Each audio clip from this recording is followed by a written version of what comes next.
જય શ્રી કૃષ્ણ વિદ્યાર્થી મિત્રો, મારું નામ છે ફાલ્ગુની પ્રજાપતિ અને આજનો મારો વિષય છે ફ્રેક્શન અને તેનો પણ બીજો પાર્ટ છે આપણી જોડે, કારણ કે પહેલા પાર્ટમાં તમારે સરવાળા, બાદબાકી એ વગેરેના ભિન્ન હતા અને આ વાળા પાર્ટમાં તમારી જોડે ગુણાકાર, ભાગાકાર અને બધા મિક્સ ફ્રેક્શનો છે જેમાં. તો ચાલો આપણે જોઈએ વિદ્યાર્થી મિત્રો કે આ ફ્રેક્શનમાં, અને આ ફ્રેક્શન તમારા માટે ખૂબ જ ઉપયોગી છે અને બધા વિદ્યાર્થીઓ માટે ડાઉટફુલ અને જે દિમાગથી ઉપર જતા હોય તે હોય છે કે ભાગાકાર વાળા ભિન્ન. તો સૌપ્રથમ આપણે ગુણાકાર શીખીશું, પછી તેના પછી આપણે ભાગાકાર જોઈશું. સૌપ્રથમ છે ગુણાકારનો પહેલો દાખલો કે ભાઈ હવે વિદ્યાર્થી મિત્રો જો કે ઉપર ગુણાકાર કરવાની, ઉપરની સંખ્યાનો ગુણાકાર, નીચે સંખ્યાનો. કોઈ વિદ્યાર્થી મિત્રો કે આનો ક્રોસ મલ્ટીપ્લાય, તો એ ક્રોસ મલ્ટીપ્લાય હોતા નથી, તે પૂર્ણાંક અપૂર્ણાંકમાં હોય છે. સૌપ્રથમ આમાં એવો નિયમ હોય કે ઉપરથી ઉપર ગુણાકાર, નીચેથી નીચે ગુણાકાર.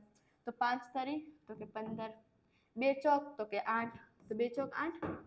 તો આ ભિન્નનો આપણો સાધારણ તરીકેથી જવાબ આવી ગયો છે વિદ્યાર્થી મિત્રો. હવે આપણે ત્રીજો, તો વિદ્યાર્થી મિત્રો બધા કન્ફ્યુઝન થશે કે બે વાળામાં તો આપણે સરળ રીતે ગુણાકાર કરી શકીએ, તો આ સંખ્યામાં આપણે કેવી રીતે કરીશું? તો વિદ્યાર્થી મિત્રો ગુણાકારનો એક નિયમ હોય છે કે તમે કોઈ પણ ઉપરથી ઉપર કે નીચેથી નીચે કાપી શકો છો. તો આપણે કાપીએ તો 3 એકા 3, 3 પંચા તો કે 15. હવે 2 દુ 4, 2 ચોદુ 4 અને 2 તરી 6. આવી રીતે આપણે આને કાપી નાખ્યા છે. હવે આપણે જોઈએ કે હવે કોઈ પણ સંખ્યા કપાતી નથી. અને જો વિદ્યાર્થી મિત્રો તમને કોઈ પણ વસ્તુને હવે પણ કાટાકૂટી કરતા આવડતું નથી તો તમે મને કમેન્ટમાં જણાવજો, હું તમને આગળનો વિડીયો કાટાકૂટીનો તમને આપી આપીશ. અને જોઈએ હવે ગુણાકાર કરીએ તો 3 9 તરી તો કે 27 અને 2 દુ 4, 4 પંચા 20. આવી રીતે આ પણ ભિન્નનો આપણો સાધારણ અને સીધી તરીકેથી જવાબ આવી ગયો છે. હવે આપણે બીજા પેજ ઉપર હવે બીજા દાખલાઓ હજુ પણ જોઈએ, તો જેમાં છે કે 4 વાળા ગુણાકાર, 3 વાળા ગુણાકાર. બધા વિદ્યાર્થી મિત્રો ગભરાતા હશે. સૌ પ્રથમ તો તમને કોઈ પણ વસ્તુ કાપતા આવડવી જોઈએ, અને આનો નિયમ છે બોર્ડ માસ વાળો, જેમ કે ભાગુજોગ, એ ભાગુજોગનો નિયમ આમાં લાગુ પડે છે. અને જો વિદ્યાર્થી મિત્રો તમને હજુ પણ ભાગુજોગ આવડતા નથી તો મારા આગળના વિડીયો તમે જોઈ શકો છો. હવે આપણે કાપીએ તો કે 3 થી 3 કપાઈ ગયા, 6 એકા 6, 6 તરી 18.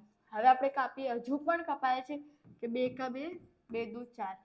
હવે આપણી જોડે કોઈ પણ સંખ્યા કપાતી નથી, તો હવે આપણે જોઈએ તો કે 3 સિત્તા તો કે 21. હવે નીચેની સંખ્યા જોઈએ તો હવે નીચેની સંખ્યા કઈ વધી? તો સૌપ્રથમ તમને કન્ફ્યુઝ આવી રીતે કન્ફ્યુઝ થશો. તો હવે આપણે આની સંખ્યા લખીશું તો કે જે 1 ભાગ્યા 1 ગુણ્યા 3 ભાગ્યા તો કે 2 ગુણ્યા 1 ભાગ્યા 5 અને ગુણ્યા 7 ભાગ્યા 1. હવે ઉપરથી ઉપરની સંખ્યા, નીચેથી નીચે સંખ્યાનો ગુણાકાર કરીએ તો જેમ કે છે 3 સિત્તા તો કે 21 અને 2 એકા 2, 2 પંચા 10. 10 નો એક સાથે ગુણાકાર કરીએ તો 10 જ આવશે. તો વિદ્યાર્થી મિત્રો આ પણ ભિન્નનો આપણો સાધારણ અને સરળ રીતે જવાબ આવી ગયો છે. હવે આવી જ રીતે આપણે બીજો જોઈએ તો જેમાં છે કે કેવી રીતે કાપીશું? 3 એકા 3, 3 દુ 6. આપણે કાપી નાખ્યું. હવે આપણે સંખ્યા લખીએ ફરીથી 9 ભાગ્યા 4 ગુણ્યા 5 ભાગ્યા 2 ગુણ્યા 1 ભાગ્યા 2. આવી રીતે આપણે લખી દીધું છે. હવે આપણે જોઈએ તો કે 9 પંચા તો બધાને ખબર હશે કે 45 અને 2 ચોક 8, 8 દુ 16. આવી રીતે વિદ્યાર્થી મિત્રો આ સંખ્યાનો પણ આપણે ભિન્નનો જવાબ આવી ગયો છે. હવે આપણે જોઈએ કે ભાગાકાર. બધા વિદ્યાર્થી મિત્રો કહેશે કે ભાગાકારમાં કેવો નિયમ છે? તો આપણે જોઈશું કે ભાગાકારમાં એવો નિયમ છે કે જે આપણે બોર્ડ માસનો નિયમ કે જો આપણે તમને ચિહ્નનો ખબર પડશે કે સરવાળાનો ઊંધો કરીએ તો બાદબાકી, ગુણાકારનો ઊંધો કરીએ તો ભાગાકાર, ભાગાકારનો કરીએ તો ગુણાકાર. તો આ ભાગાકારની નિશાની છે તો કઈ નિશાની ચાલશે? તો કે ગુણાકાર. પહેલા તો આપણે કરીએ તો કે 9 ભાગ્યા 3 ગુણ્યા આ સંખ્યા એવી ને એવી જ રહેશે. અને ભાગાકાર વાળા ભિન્નમાં આવો નિયમ છે કે જે જમણી તરફની કિંમત હોય કે જો હવે તમને નિશાની તમારી ઉલટી થઈ શકે તો સંખ્યા પણ ઊંધી થશે. તો આ સંખ્યા નિશાની ભાગાકારનું શું થયું? તો કે ગુણાકાર. અને હવે આપણે જોઈએ તો કે 3 ભાગ્યા 2. હવે આ સંખ્યાને આપણે કાપીએ તો કે 3 થી 3 કપાઈ ગયા અને સંખ્યાનો ગુણાકાર કરીશું તો કે 9 ભાગ્યા 2. આ સંખ્યાનો આપણો જવાબ આવશે. હવે આવી જ રીતે ભાગાકારમાં બીજો જોઈએ તો કે હવે પણ આનો પણ પહેલા દાખલાની જેમ આપણે સોલ્યુશન કરીશું અને સરળ રીતે સોલ્યુશન થઈ જશે. તો કે 4 ભાગ્યા 5 ગુણ્યા 15 ભાગ્યા 3.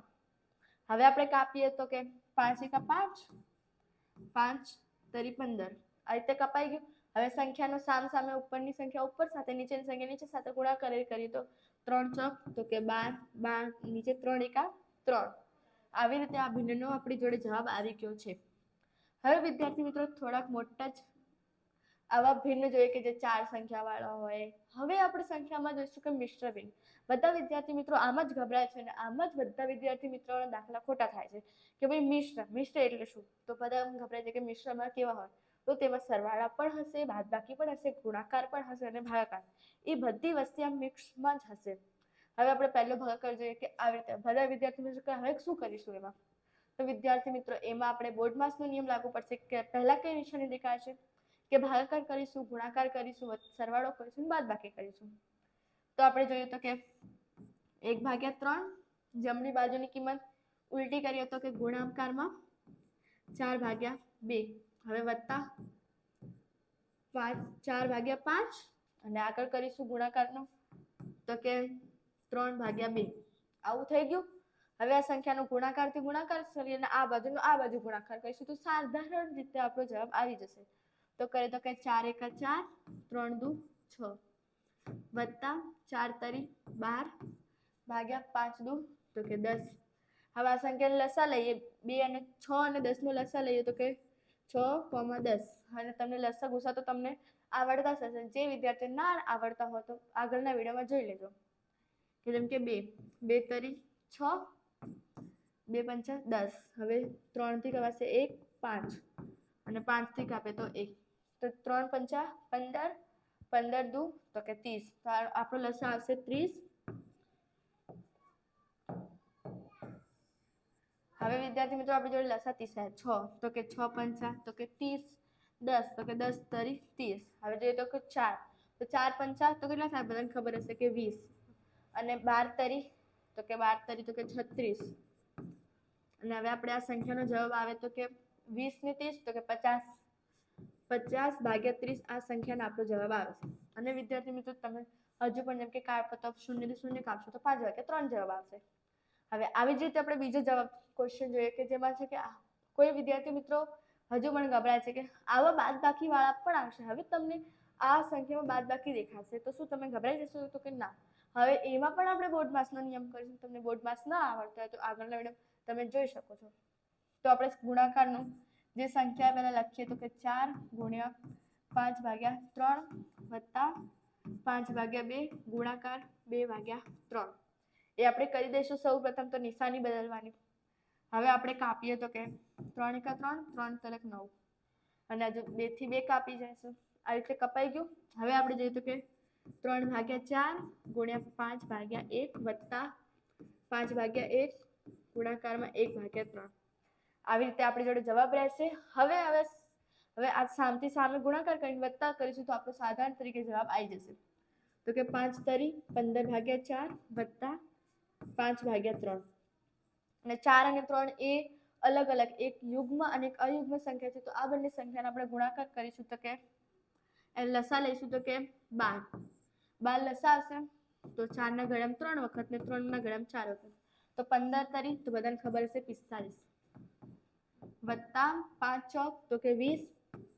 અને આ બંને સંખ્યાનો સરવાળો લઈએ ઉપરની સંખ્યા નીચે સંખ્યાને એમને મૂકે તો કે 5 અને કે 7 75/12 આ સંખ્યા આ મિશ્રનો જવાબ આવશે મિશ્ર ભિન્નનો. હવે આવી રીતે આપણે છેલ્લા 2 દાખલા જોઈએ કે ભાઈ હવે તમે કહેશો કે આ સંખ્યામાં તો ગુણાકાર છે, ભાગાકાર પણ છે, સરવાળો પણ છે, તો તમે શું કરશો? તો વિદ્યાર્થી મિત્રો ભાગાકારથી ભાગાકાર, ગુણાકારથી ગુણાકાર, સરવાળાથી સરવાળો આવી રીતે કરે. તો સૌપ્રથમ આપણે નિશાની બદલે તો કે 5/4 ગુણ્યા 3/4 ગુણાકાર સંખ્યા શું થશે? તો કે અંશ તે છેદ અને છેદ તે અંશ થઈ જશે. તો જેમાં જોઈએ તો કે 4/2 વત્તા 3/2 આ રીતે થઈ જશે. હવે શું કરીશું તો કે ગુણાકાર ઉપરની સંખ્યાનો ગુણાકાર કરીએ નીચેની સંખ્યાનો ગુણાકાર કરીએ. 5 તરી 15, 15 ચોક 60, 60 ભાગ્યા ચોકુ ચોકુ 16, 16 દુ તો કે 32 વત્તા 3/2 આવડી ગયું. હવે શું કરીશું તો કે લસા લઈશું. તો હવે આપણે લસા લઈએ તો કે 32 અને 2 થી કાપીશું તો કે 16, 1 2 થી કાપીશું 8, 4, 2, 1 અને ગુણાકાર કરીએ તો 2 દુ 4, 4 દુ 8, 8 દુ 16, 16 દુ 32. તો આપણી જોડે લસા આવશે 32.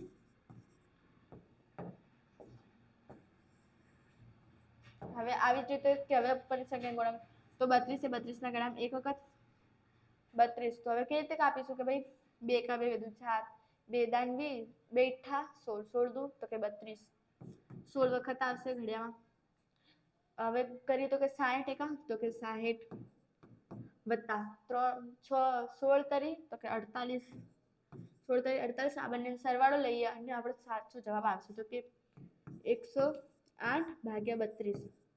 આપણો આ ભિન્નનો જવાબ આવી જશે. હવે આવી જ રીતે આપણે બીજો જવાબ અને આપણો છેલ્લો દાખલો છે કે હવે આ બાદબાકી છે. તો તમે બાદબાકી શું કરશો? બધા વિદ્યાર્થી મિત્રો ગભરાતા હોય છે કે બાદબાકી શું કરવાનું, તેમાં શું કરવાનું. તો તેમાં કોઈ પણ વસ્તુમાં ગભરાવાનું નહીં. સૌ પ્રથમ તો એ જોઈએ. હવે આપણે જોઈએ તો કે 9 ભાગ્યા તો કે 4 ગુણાકાર 5 ભાગ્યા 4 બાદબાકી 2 ભાગ્યા 3. હવે વિદ્યાર્થી મિત્રો તમે મને કહો કે હવે આમાં શું કરીશું?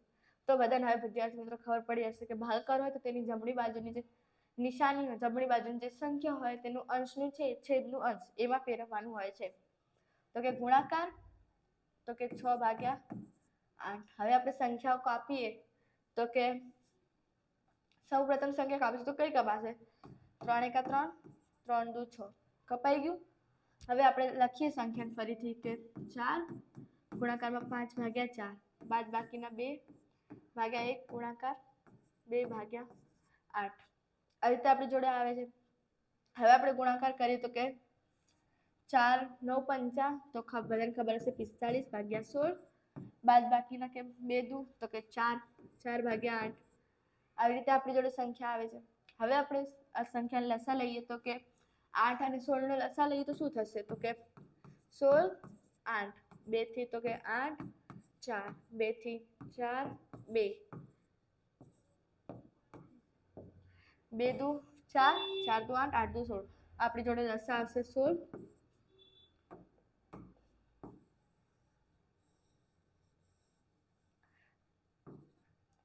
આપણી જોડે લસા કેટલો આવ્યો? તો કે 16. હવે 16 એ 16 ના ઘડિયામાં એક વખત અને 8 ના ઘડિયામાં તો કે 2 વખત.